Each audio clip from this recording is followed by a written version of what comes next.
Alright, a few weeks ago I ended up having this conversation about the DC character Vibe. Alright, I guess his new series lasted 10 issues or something, recently got canceled, and a few people liked it. And then as in the conversation went on, I was talking about when Vibe first came out back like in 1984 at DC Comics. And the more I talked, the more I realized, the person I was talking to didn't know what the hell they were talking about. They didn't read those books, or they read those books so long ago, it's been 30 years now, that, time has made them really forgiving.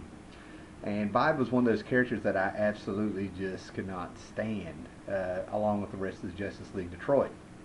Now, Justice League Detroit, it's what we're going to talk about a little bit, man. And yeah, it's going to be my second bashing video, but, it's get it out there, you know what I'm saying? So first of all, it was written by Gary Conway. Now, this is where I'm going to sit here and tell you that this is actually, in my opinion, a black eye for the writer Gary Conway, okay? This guy has wrote some of the most amazing stuff and co-created some of the most amazing characters that you all know and love, right? What's the connection between Firestorm and the Punisher? Gary Conway. He co-created both those characters. Who more or less, put the final nail in the coffin for the Silver Age that most collectors agree on, because it's there's two, three other events that could be considered closing the Silver Age. But it was Gary Conway with the death of Gwen Stacy. And you keep on going back like that. He took over Spider-Man from Stan Lee when he was like around 19 years old. He had his first letter for a comic book published when he was 14, and then I think he started writing scripts and stuff for DC Comics when he was 16. All right, and that guy has been in writing comics since, I'm thinking, 1968. Okay, so this guy, he's the real deal. Okay, so and now what's he done? He's gone back and forth. I think he wrote Justice League for the last half of the 70s, then the first half of the 80s, maybe 8 years or something like that. Just wrote some amazing stuff, right? So let's not bash Mr. Gary Conway. We're going to look straight at Justice League Detroit. Now, all this started in an era where I have been saying in my last couple of videos that DC have been planning on the Crisis on Infinite Earths. Okay, they started around 1980 with the arrival of Marv Wolfman and getting research done through the great Peter Sanderson. It's in another video, and things were going on like the Flash books I have back here and stuff, man. I'm not going to sit here and recommend those books either, but they were doing different stuff. The Flash was up for murder. Okay, he's had this great big huge trial going on. Went on for 2 years. Things were getting experimented on. They were changing the look of Brainiac and Lex Luthor. They brought in Atari Force, and things were getting a little different. Captain Carrot and the Zoo Crew. DC was mixing it up, but you had no idea that all this stuff was going to happen in the Crisis on the Infinite Earths in 1985. And I kind of think that's why they went ahead and took a few risks with some of their books. And not all of them by any means were spot on. Okay, all of this started with the Martian Manhunter being back in Justice League number 228. We started seeing that there was a plan here, and even though they had Gary Conway wrote these issues, 228 to I don't have the other two. 229 I think was the Martian invasion. Martian Manhunter had left the Justice League, I think, around issue 200 and found some Martians or something and went off, and they made Mars 2, and he's popping back up to say that the Martian Marshal, that's right, was coming and they're going to invade Earth. So all of a sudden, there's this big, Martian invasion coming. And the Justice League, they had wrote out Superman, Batman, and Wonder Woman. We find out later on they were on Earth 2. And which was written by Kurt Busiek, some of his earliest stuff happened in issue, I don't know, after this, 230, 231, somewhere around in there, I don't know. Anyway, and I didn't get the other issues because the art is awful. This has the great George Tuska doing this one, and it's just awful art. And it also had, I think Al Cooperberg or somebody, one of those, Bronze Age, kind of Silver Age artists, doing it, and it looked like cartoons. And George Tuska is a legend, but this stuff was just atrocious. Just real sloppy looking and stuff. I don't know if it was rushed or what, So anyway, he pops back up, and Superman, Batman, Wonder Woman wrote out of there. Batman had quit in Batman the Outsiders, okay? Number one, he quit gone on to another book, because and he was claiming that they're setting up high in their satellite. This is the tail end of the satellite years of the Justice League, a very much beloved era of comics, because they were so high up they didn't know what the street level was. They're so far away from all the people that they're saving and stuff. But Batman was just really hurting over Robin and him having a fight. And that's a whole other. I've already covered that years ago. So anyway. So Aquaman is going, ape shit because there's no real full-time members of the Justice League. Here's a big Martian going on. Even Green Lantern had been wrote out. I think by this time John Stewart had taken over the mantle of Green Lantern. So he's trying to claim that we're not at full strength. And the Martians come down and they attack the satellite. It's 22,300 miles above Earth. That's standard there, and they have just blown the crap out of it. Which is just kind of sad. So this is what happens. This was sort of maybe symbolic of, the Justice League is over, is what they were saying. Now, in real life, what was going on is that this was a time where the only, and I'm a DC guy, right, but the only non-laughable book, maybe more serious book, was the Teen Titans. And who was the main competition for Teen Titans? X-Men. Okay, the Uncanny X-Men and Teen Titans were nose and nose on sales and fans and everything for a long time. So this was a chance for Gary Conway to come in and present to this new editor. I think his name was Al Gordon. Let me look and make sure that doesn't sound right. I think it is right. It was Alan Gold. Haha. Alan Gold, who in the letters pages always ended up defending Gary Conway's choices with what he did with the book to get on that trend of teenage superheroes. Or maybe slightly coming out of their teenage years. X-Men and Teen Titans had already had a big crossover, by Chris Claremont and Walt Simonson and stuff, and it was kind of cool. So hey, let's just get rid of the Justice League and we'll blame it all on Aquaman. And Aquaman went nuts. I mean, he just went nuts and was telling everybody off, and somehow they end up in Detroit, of all places. And that's what you have here, okay?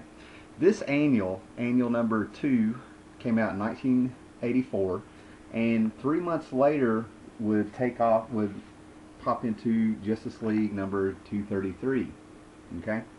But basically what happens is that he disbands the League, Martian Manhunter is staying on Earth, and he pretty much gets right in front of, he's having marital problems with Mira, and he wants people who are going to be in the Justice League to be there full time, right there with him.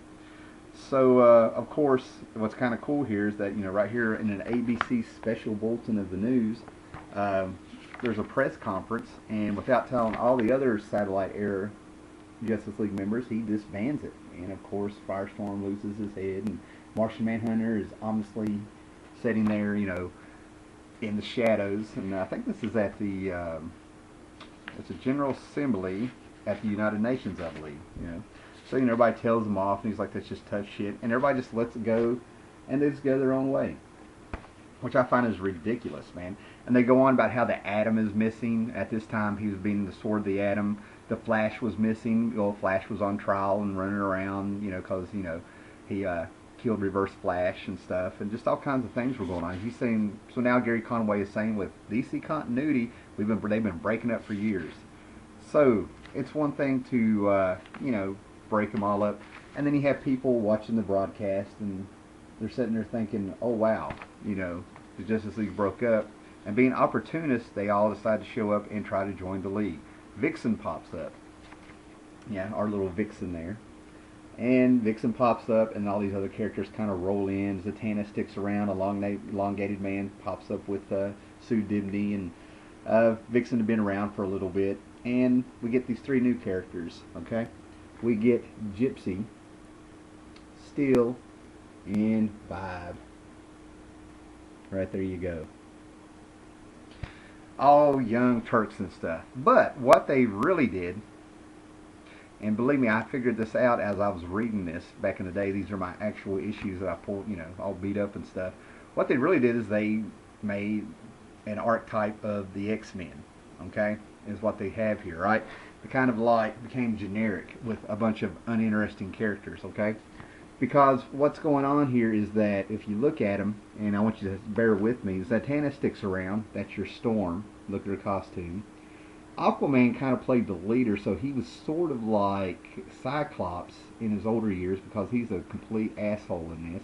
He starts using his telepathy on people that was supposed to only work on fish to kind of numb them down and to make them subservient to him, like they wouldn't question his authority and stuff, right? Only happened a couple times. He was also a complete ass to Elongated Man's wife. She had a few suggestions for him around issue 235 or something, and told her, "You're here as a guest. You're Elongated. You're just his wife. I don't want to hear from you." Okay, and then we have our Wolverine character. You always had to have a feral character there for years and years and years. Martian Manhunter ends up becoming the Charles Xavier. He has telepathy, so I guess that's what it means. And Gypsy was just an out and out attempt at them capturing Kitty Pryde.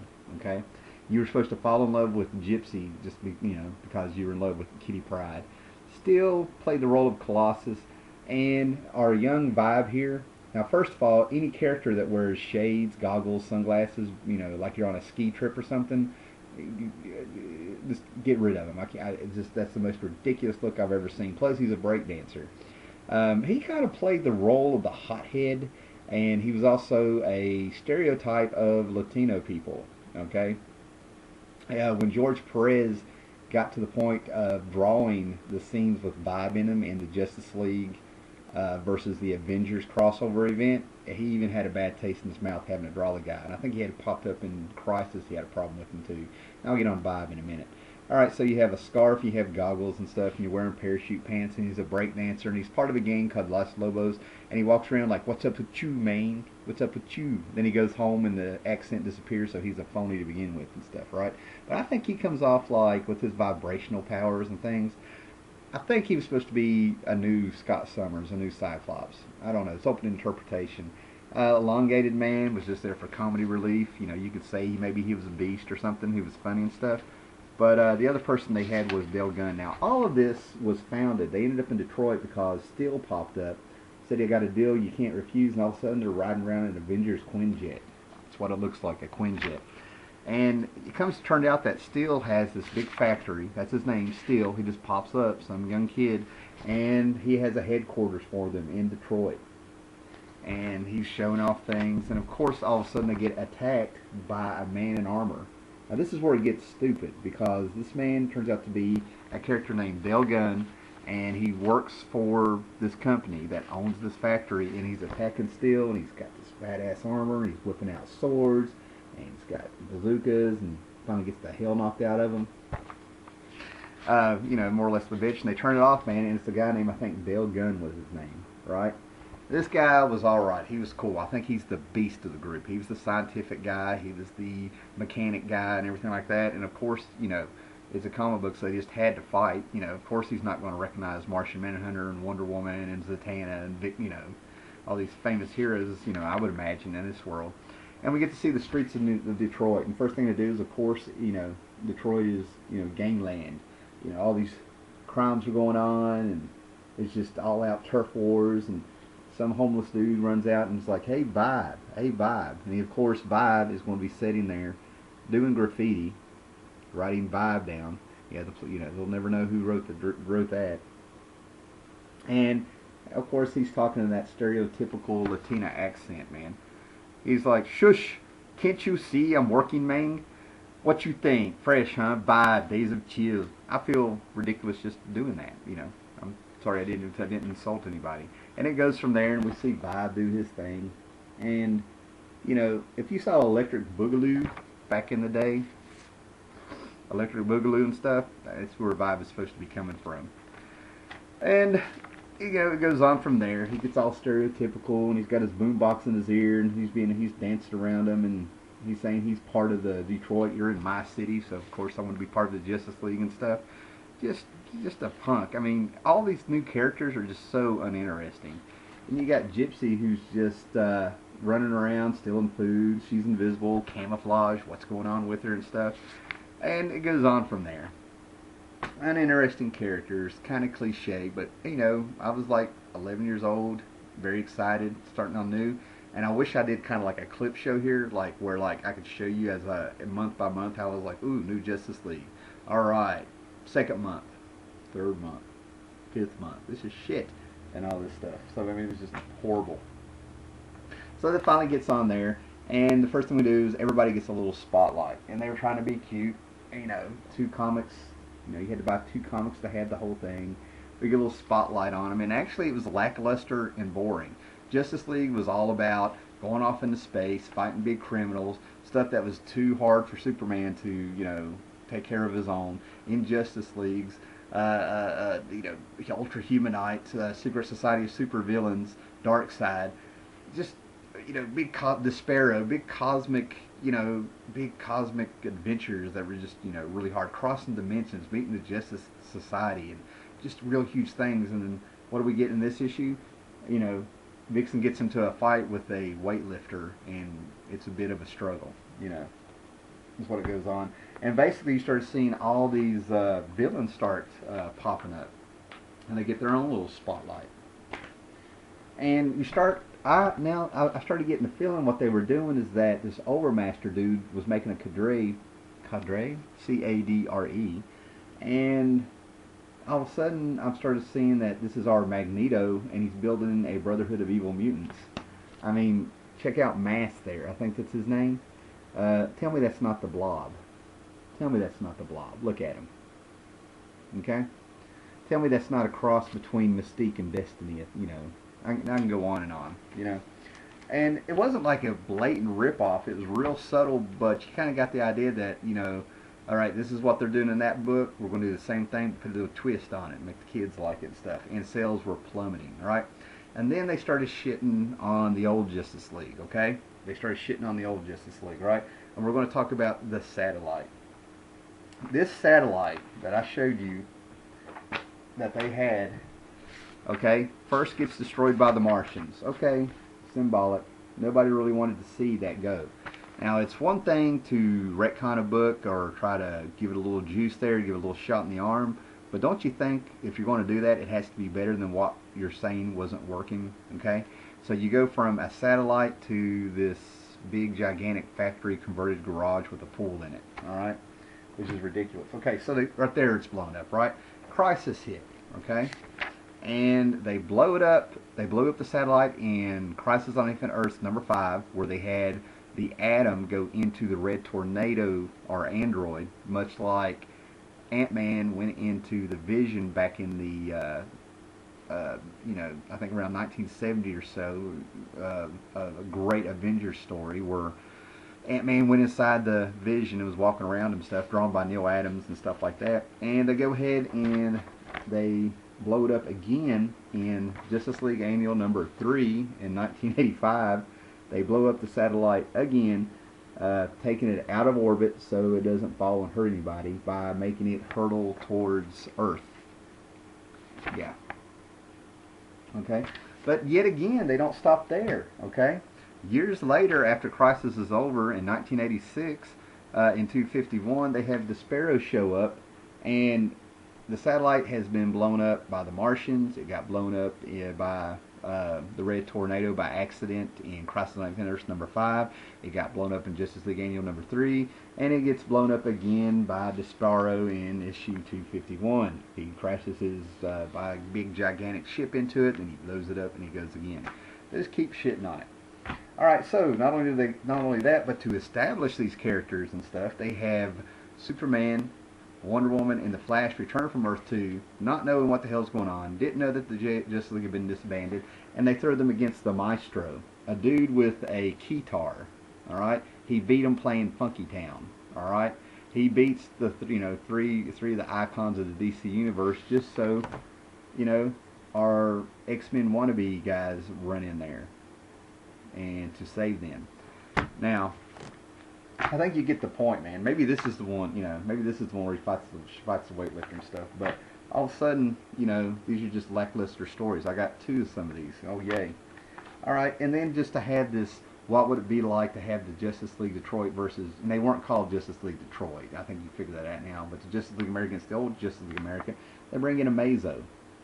Now, here's what's amazing. After Aquaman going all nuts and all crazy, saying that he wants a full-time roster and everybody needs to be in the Justice League and stuff like that, he's the first one to go AWOL while they're fighting a Mazo so he can go get Mira back.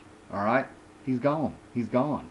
All right? And that's what they've done. That's why I'm saying that he is Scott Summers, and they turned Mira into Jean Grey because she pops up, and all of a sudden you got a fiery redhead, floating around trying to save the Justice League Detroit with Aquaman because after saying he wants a full-time roster and got rid of Superman and all the heavyweights and all this stuff, and he's using his mental powers on people, which you're not supposed to do, and you got Martian Manhunter kind of stepping up in an Xavier role and taking little Kitty Pryde, Gypsy under his wing.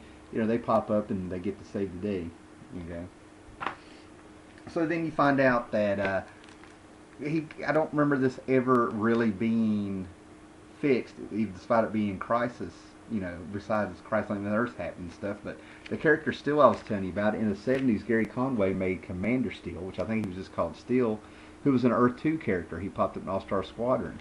And this is where the origin for this guy gets really whacked. For Steel, turns out it's his grandson. And he took his grandson, and for no reason other than he's nuts and he wants a legacy, he took his teenage grandson and had surgeons rip him to pieces and replace a lot of his body parts with motors and steel beams and all this stuff for a legacy to make him like he is, right? And they finally have it out, during Crisis and stuff. And I'm not going to get on the art, man. They brought in a guy named Luke McDonald, and the art was atrocious. I want you to look at this.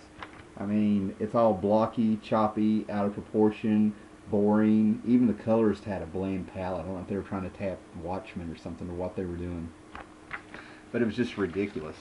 So after the book started, after all the stuff they were doing, look at this, barely any backgrounds and stuff. So after blowing up the satellite, trying to kind of make it clear that they've cut ties from the old Justice League, they start bringing in the old Justice League. Sales were just horrible on the book, right? Despite the Crisis crossover and everything like that. And they end up going all the way back to the beginning to the Justice League cave up in Delaware or something, Justice League used to have a headquarters that was in a mountain, and it was a giant cave and stuff. And they go back to it, and they start calling back to old Justice League stories, and there's a parasitic alien in there, and it's been floating around, and since they've been there, it's turning everybody old, and it's kicking their butt. So just when you think at the issue of, the big anniversary issue of issue 250 is popping up and maybe we want to have our Justice League back and stuff, we kind of do, because they put out the call and a bunch of people return, right? Okay, Batman, Green Lantern, Green Arrow, and Superman, and they all return, and Batman's the only one that sticks around. And again, we have this artwork that just runs all over me by Luke McDonald. Oh man. Just runs all over me. But everybody gets the call. And we start seeing Gypsy's origin. Again, uninteresting character. She's just a suburban kid who decided to run away. She had a great life and just decided to leave. That's what we find out. She's got posters and she's a teenage girl and stuff. All of a sudden it's harkening back to what Rogue ended up being or something. So we get a little bit more secrets going. They're finally getting up there, man. They start examining everybody, trying to figure out what's wrong with them. We get to see that he's pretty much just a robot inside now. And I think Steel is more of a cyborg than an enhanced human being. But the scene that I really, really like in this is where Vibe decides to get into Green Arrow's face, which is always a mistake. When you're able to piss off a hot-headed liberal to where he punches you, you get what you deserve. I know it's in here. Oh God, don't tell me I dreamed it. Anyway, I know it's in here, but Vibe gets in Green Arrow's face and he punched him. I know I saw it. Oh, I'm not going to be happy.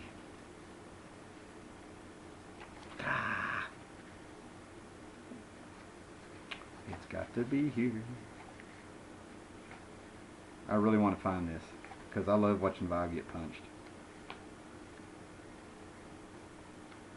Alright, maybe I'm wrong. Maybe I dreamed it. I don't know. But that's alright. Anyway. So it goes on, and they're really struggling. They bring in Despero, they bring in Batman, who had left the Batman and the Outsiders and stuff. And then James DeMantis came on and started doing some writing and plotting of his own. And the last 4 issues were Legends crossover, a miniseries after Crisis, where we kind of get the feel of the new DC universe with the one world and stuff. And what happens, Steel and Vibe get killed. Justice League is disbanded, and we get shades of what's coming with Keith Giffen J.M. DeMantis and Kevin McGuire bringing us our Justice League. Okay. So anyway, that's it. Just a ridiculous series. Waste of time. Maybe you feel nostalgic and go back and read it. If you like the book, let me know. If you want to defend the book, it's all good. And speaking of like maybe talking a little bit more about it and stuff, I'm going to put out there, I'm going to put a link down below. I have started, after starting on my 4th year here on YouTube, I have finally broke down and did a Facebook Howlermouse page. I'll put the link down below. Or go to my channel and click the Facebook link there, you know, little icon, the little blue square with an F in it. Because basically what happened was people have been trying to get a hold of me for a while. I'm getting messages off and on here and stuff like that. And I've friended a lot of people on my Facebook through YouTube, but this is actually a page to go to ask questions. Right now, I've kind of put out there, I'll do a video if somebody wants to suggest one, and whoever gets the most votes, clicks, you know, thumbs up or whatever. Right now, Swamp Thing is ahead. And go by there, check it out, get on there. People have tried to talk to me to a point where they went to my eBay seller page and sent me a message through eBay, and it happens in spurts, man. It's not like I constantly have people talking. So check it out, enjoy, have fun, post stuff, ask questions and everything on that Facebook. You know, let's just have some fun with it. And I'm not going to be like, you know, spamming your page with, you know, Howlermouse stuff. It'll be maybe a little discussion, let you know when a video is coming out. Anything you want to put on there is fine with me, pop culture wise, and you know, have some fun with it. Alright guys, later. Thanks for hanging in there.